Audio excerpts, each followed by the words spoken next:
ಆರೋಪಿ ಅರೆಸ್ಟ್ ಆದ್ಮೇಲೂ ಕೂಡ ನೀವು ಅದನ್ನ ಲವ್ ಜಿಹಾದ್ ಅಂತ ಯಾಕೆ ಮಾತಾಡಿದ್ರಿ? ಅಲ್ಲ ಅದು ರಾಜಕೀಯ ತಾನೇ? ಅಲ್ಲ ಲವ್ ಜಿಹಾದ್ ಅನ್ನೋದು ಗೊತ್ತಾಗಬೇಕಲ್ಲ ಎಲ್ಲರಿಗೂ. ಅದನ್ನ ಮುಚ್ಚಿ ಪ್ರಯತ್ನ ಮಾಡಿದ್ರು. ನೀವು ಅದನ್ನ ಮುಚ್ಚಿ ಅರೆಸ್ಟ್ ಆಗಿದ್ದಾನೆ, ನೀವು ಅದನ್ನ ಲವ್ ಜಿಹಾದ್ ಅಂತೀರಾ? ಮತ್ತೆ ಲವ್ ಜಿಹಾದ್ ಮಾಡಿದಕ್ಕಾಗಿ ಅರೆಸ್ಟ್ ಆಗಿದ್ದಾನೆ ಅವನ. ಕಡಾಡಿ ಸರ್ ಹೊರಡಕ್ ಮುಂಚೆ ರಾಷ್ಟ್ರೀಯ ಮಟ್ಟದ ಫಲಿತಾಂಶದ ಬಗ್ಗೆ ಕೂಡ ನೀವು ಅವಲೋಕನ ಮಾಡ್ಕೊಳ್ಬೇಕಾದ ಪರಿಸ್ಥಿತಿ ಬಂದಿದ್ಯಾ ಅಂತ ಹೇಳಿ. 293 ನಿಂತಿದೆ, ಅದು ಹೆಚ್ಚಿಗೆ 300 ದಾಟೋ ಲಕ್ಷಣಗಳು ಈ ಕ್ಷಣದವರೆಗೂ ಕೂಡ ಕಾಣ್ತಾ ಇಲ್ಲ. ಇನ್ನೂ ದೊಡ್ಡ ರಾಜ್ಯಗಳು ಬಾಕಿ ಇದಾವೆ, ಉತ್ತರ ಪ್ರದೇಶದಂತ ದೊಡ್ಡ ರಾಜ್ಯಗಳು. ಇನ್ನು ಕೌಂಟಿಂಗ್ ಸ್ಟಾರ್ಟ್ ಇದೆ, ಹೀಗಾಗಿ ಜಾಸ್ತಿ ಸ್ಥಾನಗಳು ಬರ್ತಕ್ಕಂಥ ನಿರೀಕ್ಷೆ ಇದೆ. ಇನ್ನು ಇದಕ್ಕಿಂತ ಕೆಳಗೇನು ಹೋಗುವಂತದ್ದಲ್ಲ, ಇನ್ನು ಜಾಸ್ತಿನೇ ಬರಬೇಕು. ನಾವು ನಿಶ್ಚಿತವಾಗಿಯೂ 315ಕ್ಕಿಂತ ಜಾಸ್ತಿ ಕ್ರಾಸ್ ಆಗ್ತದೆ ಅಂತ ಅನಿಸ್ತದೆ NDA. ರೈಟ್, ಇದು ಕಡಾಡಿ ಅವ್ರ ನಂಬರ್ಸ್ ನೋಡೋಣ. ಥ್ಯಾಂಕ್ ಯು ಸರ್ ಜಾಯ್ನ್ ಆಗಿದ್ದಕ್ಕೆ. ಇನ್ನು ಇಟ್ನಾಳ್ ಸರ್, ರಾಜಕೀಯ ಬಳಕೆ ಅನ್ನೋ ವಿಚಾರ ಬಂದಾಗ ಎಂತೆಂಥ ವಿಚಾರಗಳು ಚರ್ಚೆಗೆ ಬಂದ್ಬಿಡ್ತು ಅಂತ ಈ ಬಾರಿ ಚುನಾವಣೆಯಲ್ಲಿ. ಕಾಸ್ಟ್ ಸೆನ್ಸಸ್ ಇಂದ ಹಿಡಿದು ಪ್ರಾಪರ್ಟಿ ಡಿಸ್ಟ್ರಿಬ್ಯೂಷನ್, ರೀಡಿಸ್ಟ್ರಿಬ್ಯೂಷನ್, ಅಂದ್ರೆ ಅದು ಯಾವುದಕ್ಕೂ ಕೂಡ ಮತದಾರ ಅದನ್ನ ಒಂದು ಇಶ್ಯೂ ಆಗಿ ಬಳಕೆ ಮಾಡ್ಕೊಂಡು ವೋಟ್ ಹಾಕಿದ್ದಾನೆ ಅಂತ ಅನ್ನಿಸ್ತಾ ಇಲ್ಲ. ಎಲ್ಲೂ ಕೂಡ ಒಂದು ಪ್ಯಾಟರ್ನ್ ಆಫ್ ವೋಟಿಂಗ್ ಕಾಣಿಸ್ತಾ ಇಲ್ಲ, ಒಂದು ನರೇಟಿವ್ ವೋಟಿಂಗ್ ಕಾಣಿಸ್ತಾ ಇಲ್ಲ. ಸೊ ಗೆದ್ದಿರೋದು ಅಲ್ಟಿಮೇಟ್ಲಿ ಮತದಾರ ಇಲ್ಲ. ಅಬ್ಸಲ್ಯೂಟ್ಲಿ ಅದ್ರ ಜೊತೆಗೇನೆ ಕಡಾಡಿ ಹೊರಟ್ರು. ಈ 65 ಲಾಸ್ ಏನಿದೆಯಲ್ಲ, 65 ಸೀಟುಗಳ ಲಾಸ್ ಏನಿದೆಯಲ್ಲ, ಇದು ಬಹಳ ಗಂಭೀರ. ಇದು ಯಾಕಂದ್ರೆ ಒಂದು ಇಷ್ಟು ರಾಷ್ಟ್ರೀಯತೆ, ಹಿಂದುತ್ವ, ಮತ್ತೆ ಮೋದಿ ಬ್ರ್ಯಾಂಡ್, ಮೋದಿ ಈ ತರದ ಒಂದು ಇಂಗ್ಲಿಷ್ ಜಗರ್ನಾಟ್ ಅಂತ ಹೇಳ್ತೀವಲ್ಲ ನಾವು, ಆ ತರದ ತೇರು ಇದು. ಈ ಬ್ರ್ಯಾಂಡ್ ಮೋದಿಗೆ 65 ಸೀಟುಗಳು ಹೊಡೆತ ಬೀಳ್ತದೆ ಅಂದ್ರೆ something has gone wrong very seriously. ನಿಮ್ಮ ಬಳಿಗೆ ಬರ್ತೀನಿ ಸರ್. ಚಂದ್ರಬಾಬು ನಾಯ್ಡುಗೆ NDA ಸಂಚಾಲಕ ಹುದ್ದೆ ಆಫರ್ ಕೊಟ್ಟಿದ್ದಾರಂತೆ. ಹೌದು, ಏನಾಗ್ತಾ ಇದೆ ಅಂತಂದ್ರೆ ಅವ್ರು ಚಂದ್ರಬಾಬು ನಾಯ್ಡು ಈಗ ಬಿಜೆಪಿ ಕಿಂಗ್ ಮೇಕರ್. ಚಂದ್ರಬಾಬು ಅವರು ಕಿಂಗ್ ಮೇಕರ್ ಆಗ್ತಾರೆ. ಚಂದ್ರಬಾಬು ನಾಯ್ಡು NDA ಸಂಚಾಲಕ ಹುದ್ದೆ ಬಹಳ ದೊಡ್ಡ ಆಫರ್ ಕೊಟ್ಟ ಬಿಜೆಪಿ. ಒಂದು ಕಾಲದಲ್ಲಿ ಇದೇ ಬಿಜೆಪಿ ವಿರುದ್ಧ ಒಂದು ಸಂಘಟನೆ, ಅಂದ್ರೆ ಎಲ್ಲ ಬೇರೆ ಬೇರೆ ತೃತೀಯ ರಂಗವನ್ನು ಒಗ್ಗೂಡಿಸುವಂತ ಪ್ರಯತ್ನವನ್ನು ಇವರೇ ಮಾಡಿದ್ರು. TDP 16 ಸಂಸದರು ಮುನ್ನಡೆಯಲ್ಲಿದ್ದಾರೆ. ಮತ್ತೊಂದು ಕಡೆ ನಿತೀಶ್ ಕುಮಾರ್ ಅವರನ್ನ ಸಂಪರ್ಕಿಸುವಂತ ಪ್ರಯತ್ನವನ್ನು ಕಾಂಗ್ರೆಸ್ ಕೂಡ ಮಾಡಿದೆ.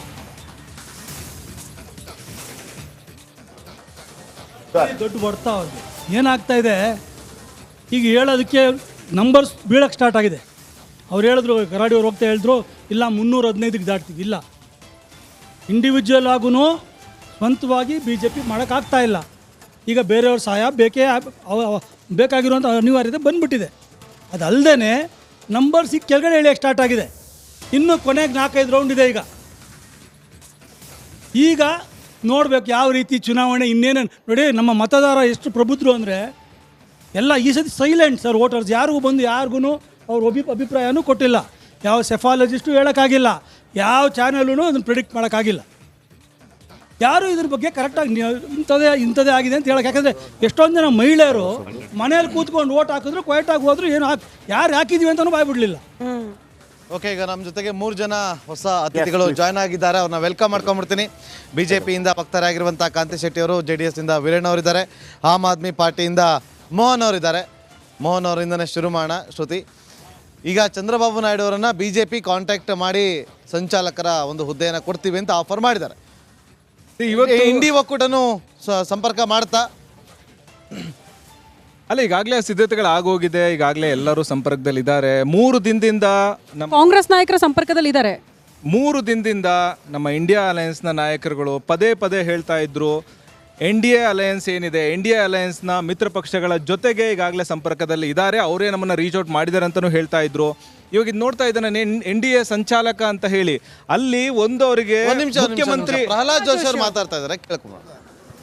ಎಲ್ಲ ಕಾರ್ಯಕರ್ತರು ಮತ್ತು ಎಲ್ಲ ನಾಯಕರು ಸಹಿತ ಅಷ್ಟೇ ಪರಿಶ್ರಮದಿಂದ ಸಕ್ರಿಯವಾಗಿ ಸಮರ್ಪಿತವಾಗಿ ಕೆಲಸ ಮಾಡಿದ್ದಾರೆ. ಅವರಿಗೂ ನಾನು ಧನ್ಯವಾದವನ್ನು ಹೇಳ್ತೀನಿ. ಕಾಂಗ್ರೆಸ್ ಪಾರ್ಟಿ ವಿಶೇಷವಾಗಿ ನನ್ನ ಕ್ಷೇತ್ರದಲ್ಲಿ ಅಪಪ್ರಚಾರದ ಪರಾಕಾಷ್ಠೆಯನ್ನು ಮುಟ್ಟಿತ್ತು. ಅಪಪ್ರಚಾರ ಅಂದರೆ ಪ್ರಚಾರ ಮಾಡಲೇ ಇಲ್ಲ ಅವರು. ತಮ್ಮ ಪ್ರಚಾರ ಏನು ಅಂತ ಮಾಡುವುದನ್ನು ಬಿಟ್ಟು ಕೇವಲ ಅಪಪ್ರಚಾರದಲ್ಲೇ ತೊಡಗಿದ್ರು, ನೆಗೆಟಿವ್ ಪ್ರಚಾರದಲ್ಲೇ ತೊಡಗಿದ್ರು. ಕೆಲಸಗಳೇನಾಗಿದೆ ಅದರ ಬಗ್ಗೆ ಚರ್ಚೆ ಮಾಡ್ತಿರಲಿಲ್ಲ. ಒಟ್ಟಾರೆ ದೇಶದ ಇದರಲ್ಲಿ ಕೆಲಸಗಳೇನಾಗಿದೆ ಅದರ ಬಗ್ಗೆ ಚರ್ಚೆ ಮಾಡ್ತಿರಲಿಲ್ಲ. ವಿವಿಧ ರೀತಿಯಲ್ಲಿ ಅಪಪ್ರಚಾರವನ್ನು ಮಾಡುವಂಥ ಪ್ರಯತ್ನವನ್ನು ಮಾಡಿದ ಹೊರತಾಗಿಯೂ ಸಹಿತ ಮತ್ತು ಸಂಪೂರ್ಣವಾದಂಥ ಸರ್ಕಾರಿ ಮಷಿನರಿಯನ್ನು, ಹಣ ಹೆಂಡವನ್ನು ಹಂಚಿದ ಮೇಲೂ ಸಹಿತ ಜನ, ಕಾಂಗ್ರೆಸ್ ಪಾರ್ಟಿಯವರು ಹಂಚಿದ ನಂತರ ಜನ ನನ್ನನ್ನು ಕೈ ಹಿಡಿದಿರುವಂಥದ್ದು, ನಮ್ಮ ಪಕ್ಷವನ್ನು ಕೈ ಹಿಡಿದಿರುವಂಥದ್ದು, ನರೇಂದ್ರ ಮೋದಿಯವರ ನೇತೃತ್ವದಲ್ಲಿ ಈ ಕ್ಷೇತ್ರವನ್ನು ಮತ್ತು ಕರ್ನಾಟಕದಲ್ಲಿಯೂ ಸಹಿತ ರಾಜ್ಯ ಸರ್ಕಾರದ ಹೊರತುಪಡಿಸಿ ನಾವು ಈಗ ಅಂದಾಜು 18 ಸೀಟ್ ಗೆಲ್ತೀವಿ ಅಂತ ಇದೆ. 18-19 ಆಗ್ಬೋದು. ಎಸ್, ಈಗ ಚಂದ್ರಬಾಬು ನಾಯ್ಡು ಅವರು 48 ಗಂಟೆ ಕಾಲಾವಕಾಶವನ್ನು ಕೂಡ ಕೇಳಿದ್ದಾರೆ ಎನ್ನುವ ಮಾಹಿತಿ ಇದೆ. ಈಗ ಬ್ರೇಕ್ ಆದಮೇಲೆ ಚರ್ಚೆಯನ್ನು ಮುಂದುವರಿಸೋಣ.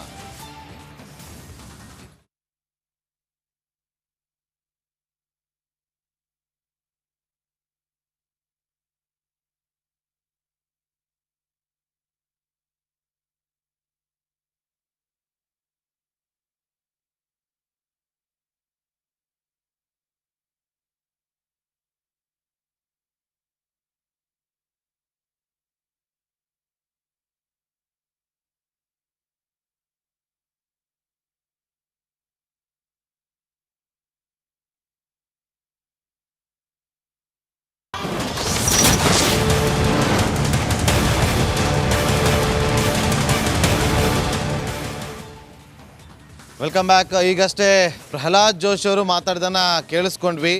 ಕಾಂಗ್ರೆಸ್ನವರು ಎಷ್ಟೇ ಹಣವನ್ನು ಹಂಚಿದ್ರು ಕೂಡ BJPಗೆ ಮತವನ್ನು ಮಾಡಿದ್ದಾರೆ ಅಂತೇಳಿ. ಹಾಗಾಗಿ ಹೆಗ್ಡೆ ಅವ್ರನ್ನ ಕೇಳ್ತೀನಿ, ಈಗ ಏನು ಸರಿ ಪ್ರಹ್ಲಾದ್ ಜೋಶಿ ಅವರಿಗೆ ಹೇಳಿದ್ರು ಎಷ್ಟೇ ಹಣವನ್ನು ಹಂಚಿದ್ರು ಕೂಡ ನಮಗೆ ಓಟ್ ಹಾಕಿದ್ದಾರೆ ಅಂತೇಳಿ. ನಾನು ಪ್ರಹ್ಲಾದ್ ಜೋಶಿ ಅವರು ಭಾರಿ ದೊಡ್ಡ ಒಂದು ಹಿರಿಯ ರಾಜಕಾರಣಿ ಅಂತ ಪರಿಗಣಿಸ್ತೀನಿ. ಅವರು ದೇಶದ ಸೆಂಟ್ರಲ್ ಗೌರ್ಮೆಂಟ್ನ ಮಿನಿಸ್ಟರ್ ಆಗಿದ್ದಂಥವ್ರು. PC ಮೋಹನ್ ಅವರು 55,108 ಮತಗಳಿಂದ ಮುನ್ನಡೆಯನ್ನು ಸಾಧಿಸಿದ್ದಾರೆ ಎನ್ನುವ ಮಾಹಿತಿ ಈಗ ಲಭ್ಯವಾಗ್ತಾ ಇದೆ.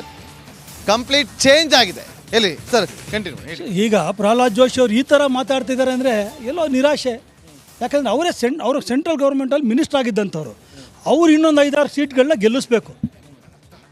ಅವರು ಅಪಪ್ರಚಾರ ಮಾಡಿದ್ದಾರೆ, ಈ ರೀತಿ ಹೇಳಿದ್ದಾರೆ, ಆ ರೀತಿ ಹೇಳಿದ್ದಾರೆ, ಯಾವುದೋ ಬೇರೆ ವಿದೇಶದಲ್ಲಿ ಕೂತ್ಕೊಂಡು ಮೂಲಗಳು ಹಿಂಗೆ ಮಾಡಿವೆ, ಇದೆಲ್ಲ ಹೇಳೋದನ್ನ ನಿಲ್ಲಿಸಿ ಜನರು ಏನು ತೀರ್ಮಾನ ಕೊಟ್ಟಿದ್ದಾರೆ. CM ಸಿದ್ದರಾಮಯ್ಯ ಅವರು ಸುದ್ದಿಗೋಷ್ಠಿಯನ್ನು ನಡೆಸಲಿದ್ದಾರೆ ಎನ್ನುವ ಮಾಹಿತಿ. ಕುತೂಹಲ ಮೂಡಿಸಿದಂತಹ CM ಸಿದ್ದರಾಮಯ್ಯ ಅವರ ಸುದ್ದಿಗೋಷ್ಠಿ. ಯಾಕಂದ್ರೆ ಇನ್ನು ನಂಬರ್ಸ್ ಕನ್ಫರ್ಮೇಷನ್ ಆಗಬೇಕು, ಅಫಿಷಿಯಲ್ ಅನೌನ್ಸ್ ಆಗಬೇಕು. ಆದರೆ ಈಗಲೇ CM ಸಿದ್ದರಾಮಯ್ಯ ಅವರು ಪತ್ರಿಕಾಗೋಷ್ಠಿಯನ್ನು ಕರೆದಿದ್ದಾರೆ. ಅದು ತುರ್ತು ಪತ್ರಿಕಾಗೋಷ್ಠಿಯನ್ನು.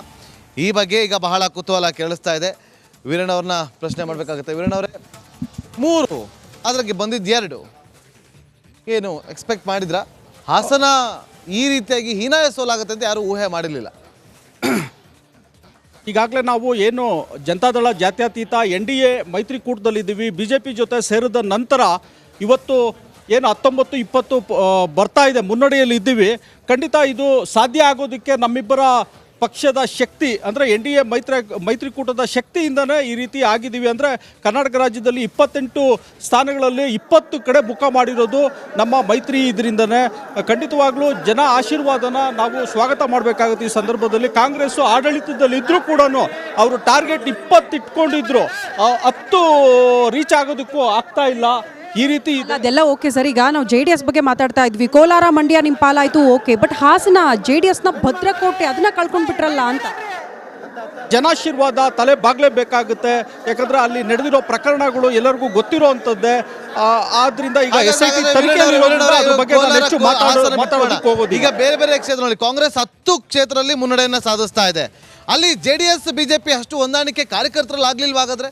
ಈಗ ನೋಡಿ, ನಮ್ಮ JDS ಪ್ರಾಬಲ್ಯ ಇದ್ದಿದ್ದು ಹಳೆ ಮೈಸೂರು ಭಾಗದಲ್ಲಿ ಮೈತ್ರಿ ಸಂದರ್ಭದಲ್ಲಿ 28 ಗೆಲ್ತೀವಿ, ಗುರಿ ಇತ್ತು ನಮ್ಮದು. ಹಳೆ ಮೈಸೂರು ಭಾಗದಲ್ಲಿ ಖಂಡಿತ ಶಕ್ತಿ ವೃದ್ಧಿಸಿದೆ. ಕಲ್ಯಾಣ ಕರ್ನಾಟಕ ಭಾಗದಲ್ಲಿ ಎಲ್ಲೋ ಒಂದು ಕಡೆ ಕಾಂಗ್ರೆಸ್ನ ಗ್ಯಾರಂಟಿ ಇರ್ಬೋದು. ಏನು ಈಗ ಇದು ಲೋಕಸಭಾ ಕೆಲಸ ಮಾಡಿವೆ ಅಂತ ಲೋಕಸಭಾ ಚುನಾವಣೆಗೆ ಎಲ್ಲೋ ಒಂದು ಕಡೆ ಅಂಡರ್ ಕರೆಂಟ್ ರೀತಿ ಕೆಲಸ ಮಾಡಿರೋದ್ರಿಂದ ಸ್ವಲ್ಪ ಕಾಂಗ್ರೆಸ್ ಗ್ಯಾರಂಟಿಗಿಂತ ನಿಮ್ಗೆ 2 ಪಕ್ಷ JDS ಮತ್ತೆ